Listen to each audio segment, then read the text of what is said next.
नमस्कार। ये आरएसएस के लोगों को इजराइल से इतनी मोहब्बत क्यों है? ये सवाल बार बार दिमाग में आता है। सोच के देखिए, अगर मुस्लिम नेता और बाकी सारे लोग ये बात कर रहे हैं, फलस्तीन का समर्थन कर रहे हैं, तो उसके पीछे लॉजिक है। भाई, मुसलमानों की अल-अक्सा मस्जिद है वहां पर, बहुत पवित्र स्थान है वहां पर, और जो मारे जा रहे हैं फलस्तीन में वो मुसलमान हैं। मान लीजिए कि दुबई में या शारजाह में एक हिंदू मंदिर बना है, शानदार मंदिर बना है। कल को उसके साथ कोई तोड़ फोड़ हो या दुबई में रहने वाले हिंदुओं को कोई परेशानी हो, तो आप और हम उस पर खड़े होकर बोलेंगे कि नहीं बोलेंगे? तो वो तो समझ में आता है कि भाई हम भी हिंदू हैं, वहाँ जो बैठे हैं वो भी हिंदू हैं, मंदिर का मामला है तो हम बोल रहे हैं। ऐसे ही फ़लस्तीन में मुसलमान हैं, फ़लस्तीन में मस्जिद है, तो अगर फ़लस्तीन के बारे में मुस्लिम बोल रहे हैं तो एक लॉजिक समझ में आता है। बाकी हमारे जैसे लोग बोल रहे हैं तो भी एक लॉजिक समझ में आता है, क्योंकि ऐतिहासिक सच है ये। मैं एक लंबे वीडियो में बता चुका हूं और सारी दुनिया अब ये जानती है कि इजराइल ने फ़लस्तीन की ज़मीन पर कब्ज़ा किया हुआ है, फ़लस्तीनियों की आज़ादी छीनी हुई है, लगातार फ़लस्तीनियों को उनके घरों से, गाँव से, कस्बों से बेदखल करके और अपना देश बसाया है। तो समझ में आता है हमारे जैसे जो लोग बोल रहे हैं वो न्याय के पक्ष में बोल रहे हैं कि भाई फ़लस्तीनियों का भी हक है कि उनका भी अपना एक देश हो, उनका भी हक है कि वो ईमानदारी से और शांति से वहाँ पर रह सकें, बिना किसी खतरे के यहाँ से रह सकें। ये समझ में आता है। लेकिन आरएसएस, सुधीर चौधरी जैसे लोग, या फिर गोदी मीडिया जिसको कहते हैं, वो सारे लोग, या फिर इन सब संगठनों से जो नहीं जुड़े हैं, वो भी जो ट्रॉल्स हैं दक्षिणपंथी, जो 24 घंटे यहां पर हिंदू मुस्लिम करते रहते हैं, उनका आखिर ऐसा क्या स्वार्थ है कि वो इजराइल के साथ स्टैंड विद इजराइल कर रहे हैं?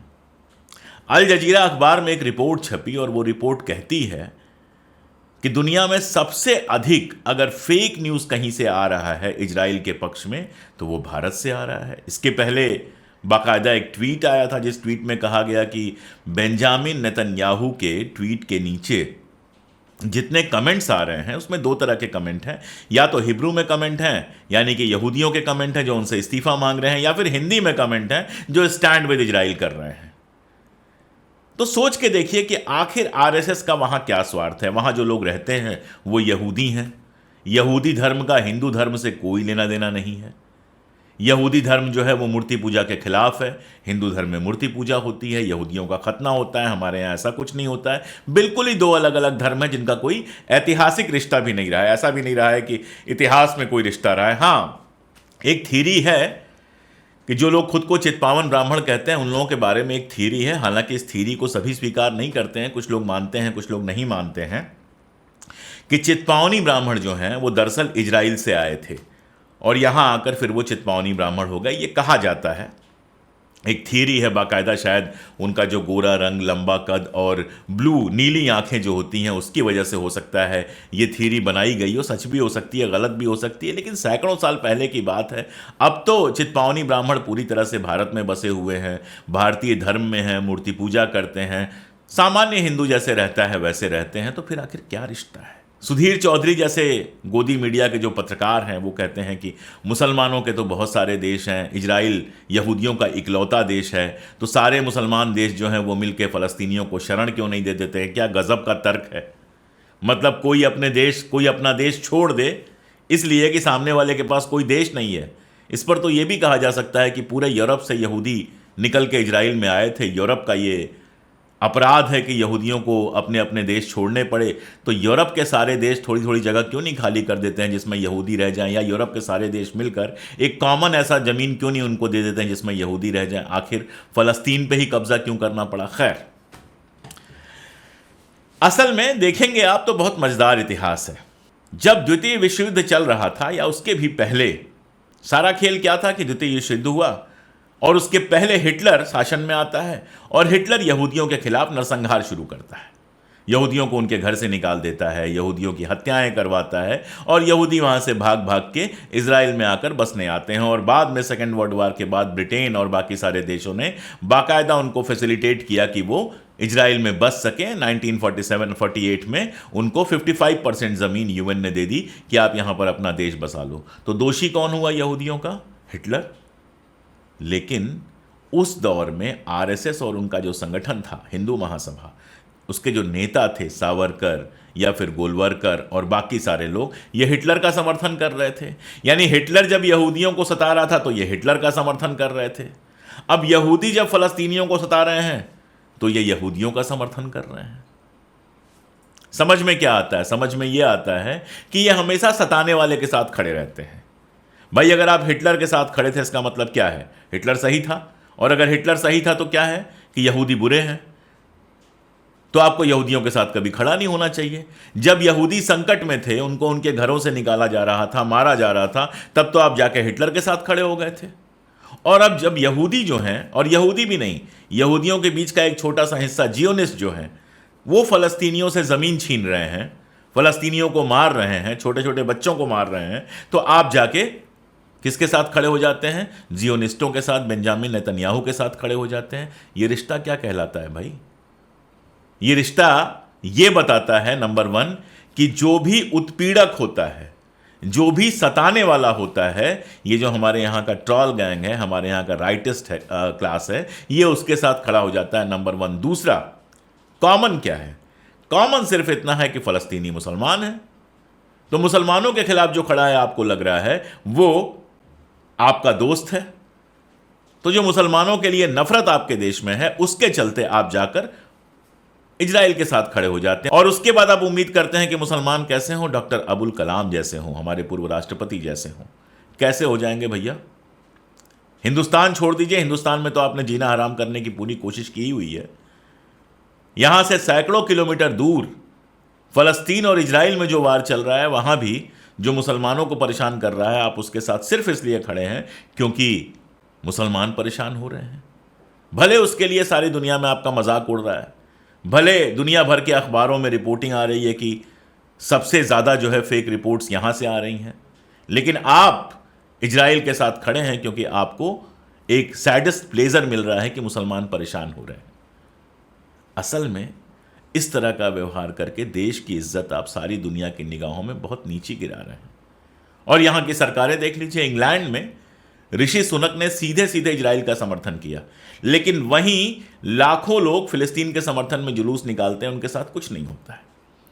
अमेरिका तो इजराइल का पुराना दोस्त है। अमेरिका के ही चढ़ावे में, अमेरिका के ही सहयोग से इजराइल इतना मजबूत बना है, लेकिन अमेरिका में भी लाखों लोग जुलूस निकालते हैं फ़लस्तीन के पक्ष में और उनके साथ कुछ नहीं होता। यहाँ तक कि इजराइल के अंदर भी यहूदी लोग बाकायदा जुलूस निकालते हैं और कहते हैं नेतन्याहू हत्यारा है, और उनके खिलाफ कुछ नहीं होता है। लेकिन दिल्ली में आप फ़लस्तीन के समर्थन में जो छात्र जुलूस निकालने जाते हैं उनको गिरफ्तार कर लेते हैं। अलीगढ़ मुस्लिम यूनिवर्सिटी में लड़के फ़लस्तीन के समर्थन में जुलूस निकालते हैं, आप केस कर देते हैं उनके ऊपर। कोई पोस्ट लिख देता है फ़लस्तीन के समर्थन में तो उसके खिलाफ भी केस कर दे रहे हैं। ये सब करके आप अपने देश को क्या बना रहे हैं? कार्टून। आप एक बनाना रिपब्लिक बना रहे हैं जिसमें नाम तो डेमोक्रेसी का है लेकिन चल रहा है तमाशा। और इस नफरत से आपको हासिल क्या होने वाला है? आपको लगता है इजराइल आपका बहुत अच्छा दोस्त है, इजराइल आपकी बहुत मदद करेगा। इजराइल ने किसी की मदद की है आज तक कि आपकी मदद करेगा? आप ट्रेड जानते हैं भारत का? जरा अरब देशों से ट्रेड जो है उसकी तुलना कर लीजिए इजराइल के साथ ट्रेड की। कितने हिंदुस्तानी हैं जो अरब देशों में रहते हैं? सऊदी में रहने वाले हिंदुस्तानी, दुबई में रहने वाले हिंदुस्तानी, शारजाह में रहने वाले हिंदुस्तानी, ओमान में रहने वाले हिंदुस्तानी, लाखों लोग हैं। और जहां से करेंसी हिंदुस्तान में आती है वहां कमाते हैं, हिंदुस्तान में भेजते हैं। उनके साथ हमारा करोड़ों का, अरबों का व्यापार है। हमारे व्यापार में बड़ा हिस्सा है, पेट्रोल छोड़ दीजिए, उसके अलावा भी बहुत सारा व्यापार है। हम आयात भी करते हैं, निर्यात भी करते हैं। इजराइल के साथ क्या आयात निर्यात हम करते हैं? सिर्फ इतना कि अदानी जी के पोर्ट से लेके और हाइफा पोर्ट तक जो एक नया रूट G20 में पास हुआ है, उस रूट से अदानी जी को फ़ायदा होना है। इसके अलावा इजराइल से हमारा क्या व्यापार है जिसको लेके इतना पागल है? हालत यह है कि जितने भी हमारे गोदी मीडिया के एंकर हैं सारे के सारे इजराइल पहुंच गए हैं, रूबिया लियाकत हो या बाकी लोग हों। और इजराइल से, उसी इजराइल में जो नेतन्याहू के खिलाफ जुलूस निकल रहा है वो उनको दिखाई नहीं दे रहा है। इजराइल में बैठकर वो सिर्फ फ़लस्तीन के खिलाफ एजेंडा चला रहे हैं। इंटरव्यू किसका ले रहे हैं? इंटरव्यू इजराइल के सैनिकों का ले रहे हैं, इजराइल के लोगों का ले रहे हैं। किसी की हिम्मत नहीं है कि जरा गाजा के पास चले जाएं, वहाँ देखें कि जो सामूहिक कब्रें बन रही हैं, जो बच्चे मारे जा रहे हैं, जो हज़ारों बच्चे मार दिए गए हैं, हालत ये है कि मानवीय सहायता जो यूएन लेके गया था वो भी नहीं पहुंचाने दी जा रही है, उस पर तो किसी की कोई रिपोर्ट नहीं आ रही है। और ये सब करके, जैसा मैंने कहा, दुनिया में हमारा तमाशा बनाया जा रहा है। तो आरएसएस, बीजेपी या बाकी सारे लोगों का इजराइल से जो रिश्ता है वो सिर्फ नफरत का रिश्ता है। यानी इजराइल जिनको तबाह करने की कोशिश कर रहा है फलस्तीन को, वो चूंकि मुसलमान हैं, इसलिए पूरा का पूरा जो राइट विंग है वो इजराइल के साथ खड़ा है। ये भूल गया है कि आज भी हमारा जो मिनिस्ट्री ऑफ एक्सटर्नल अफेयर्स है, विदेश मंत्रालय है, उसको बाकायदा बयान जारी करके कहना पड़ा कि हम फलस्तीन की आज़ादी के पक्ष में हैं। वो भूल गया है कि इन्हीं के प्रधानमंत्री अटल बिहारी वाजपेयी ने खुली सभा में कहा था कि हम फलस्तीन की आज़ादी के पक्ष में हैं। फहमी को दूर करने के लिए मैं कहना चाहता हूं कि हम हर एक प्रश्न को गुण और अवगुण के आधार पर देखेंगे, लेकिन मध्य पूर्व के बारे में यह स्थिति साफ है कि अरबों की जिस जमीन पर इजराइल कब्जा करके बैठा है वो जमीन उसको खाली करना होगी। आक्रमणकारी आक्रमण के फलों का उपभोग करे, ये हमें अपने संबंध में स्वीकार नहीं है। तो जो नियम हम पर लागू है वो औरों पर भी लागू होगा। अरबों की जमीन खाली होना चाहिए। जो फिलिस्तीन है, उनके जो फिलिस्तीनी हैं, उनके उचित अधिकारों की प्रस्थापना होना चाहिए। इजराइल के अस्तित्व को तो सोवियत रूस ने, अमेरिका ने भी स्वीकार किया है, हम भी स्वीकार कर चुके हैं। मध्य पूर्व का एक ऐसा हल निकालना पड़ेगा जिसमें आक्रमण का परिमार्जन हो और स्थायी शांति का आधार बने। तो भारत सरकार का जो पक्ष है उस पक्ष के भी खिलाफ जा रहे हैं। अगर देशभक्ति और देशद्रोही की परिभाषा में देखिए तो देशद्रोहियों वाला काम कर रहे हैं। लेकिन नफरत जो ना कराए। मोहब्बत आपके दिमाग को बहुत ताज़ा कर देती है। मोहब्बत आपके दिमाग को हक बात के साथ खड़े होने की ताकत देती है, और नफरत आपके दिमाग को कूड़ा बना देती है। आप उसी के खिलाफ खड़े हो जाते हैं जिसके समर्थन में होने की कोशिश कर रहे थे। युद्ध का क्या होगा, युद्ध का क्या नतीजा होगा, अब तो हालत यह है कि जो बिडेन का भी एक बयान आ गया कि फ़लस्तीन के बच्चों के साथ जो हो रहा है वो अच्छा नहीं हो रहा है। लगातार यूएन का बयान आ ही रहा है। ऋषि सुनक ने अभी $10 मिलियन की सहायता दी है, फ़लस्तीन में मानवीय सहायता दी है। दुनिया का समीकरण इतना सीधा नहीं है जितना ये दक्षिणपंथी समझते हैं। लेकिन हाँ, जो इलाका, जो देश लगातार हमारे दोस्त रहे हैं, अरब देश, फ़लस्तीन, जो हमेशा हमारे समर्थन में रहे हैं, उनको अपना दुश्मन बना के देश का कितना हित ये कर रहे हैं, इस बात को आप सोचिएगा। एक बात सोच कर देखिए कि यहाँ के जो मुसलमान या न्यायप्रिय लोग फ़लस्तीन के मुद्दे पर फ़लस्तीन के साथ खड़े हो रहे हैं या फ़लस्तीन में जो अत्याचार हो रहा है उसके खिलाफ बोल रहे हैं, उस पर आप उन्हें गिरफ्तार कर रहे हैं या उनको देशद्रोही कह रहे हैं या बाकी सारी चीज़ें कर रहे हैं, तो कल दुनिया के किसी और देश में अगर हिंदुओं के साथ ऐसा कुछ होता है, अगर मंदिरों के साथ ऐसा कुछ होता है, अगर गुरुद्वारों के साथ ऐसा कुछ होता है और हम और आप खड़े होकर बोलते हैं, तो किस हक से बोलेंगे? आप उनकी मुसलमानों की देशभक्ति पे सवाल उठा रहे हैं कि वो तो फ़लस्तीन के पक्ष में है, तो फ़लस्तीन कोई दुश्मन मुल्क है? फ़लस्तीन ने भारत के ऊपर आक्रमण किया है। बात तो तब हो ना जब भारत के ऊपर कोई देश आक्रमण करे, भारत के खिलाफ कोई काम करे और इस देश का मुसलमान उसके साथ खड़ा हो जाए। 1965 के वार में अब्दुल हमीद पाकिस्तान का समर्थन तो नहीं कर रहे थे, पाकिस्तान का पैंटन टैंक तोड़ रहे थे। 1972 के वार में हमारे देश के मुसलमान पाकिस्तान के साथ तो जाकर खड़े नहीं हो गए थे। आज तक के इतिहास में आज़ादी के बाद जब भी पाकिस्तान से हमारा युद्ध या विवाद हुआ है तो हमारे मुसलमान, हमारे देश के मुसलमान कभी इस देश के खिलाफ तो नहीं खड़े हुए हैं। लेकिन फ़लस्तीन और इजराइल के बीच में वो फ़लस्तीन के साथ खड़े हो गए तो आप कह रहे हैं वो देशद्रोही हैं। ये कौन सी बात होती है भाई? जैसा मैंने बताया कि फ़लस्तीन में अल अक्सा मस्जिद है, वहाँ मुस्लिम्स हैं और उनके ऊपर अत्याचार करने वाला हिंदुस्तान नहीं, इजराइल है। तो इजराइल के खिलाफ बोलने में क्या दिक्कत है? सारी दुनिया के लोग बोल रहे हैं, सिर्फ मुसलमान ही नहीं, सारी दुनिया में लोग बोल रहे हैं इजराइल के खिलाफ। ब्रिटेन की नाक के नीचे मैंने बताया कि इजराइल के खिलाफ जुलूस निकल रहे हैं, अमेरिका में निकल रहे हैं, सारी दुनिया में बात हो रही है।